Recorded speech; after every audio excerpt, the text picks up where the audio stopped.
Soil కాంపాటి ఒక కథ రాయడం జరిగింది. ఆ కథ నాకు చెప్పాడు, ఆ సంఘటన చెప్పాడు. నేను నాకు ఫస్ట్ ఇన్సిడెంట్ చెప్పాడు.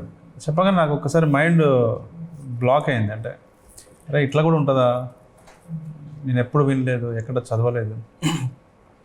ఒక రోజంతా నాకు నిద్ర రాలే, అలాంటి డిస్టర్బెన్స్ ఉండింది. దీన్ని కథగా ఎలా చేసి ఉంటాడు అని ఆలోచించి ఆ రోజు రాత్రి అంతా.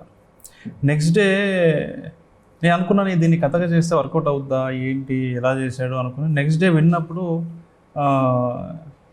వెంటనే ఇది సినిమాగా నేను చేయాలి, ఇప్పుడే చేయాలి, నేను ఇప్పుడే ప్రొడ్యూసర్ని అయిపోవాలి అనే ఆలోచన నాకు వచ్చింది. అంత బాగా ఆ సంఘటనని ఆ కథలో మేనిఫెస్ట్ చేశాడు.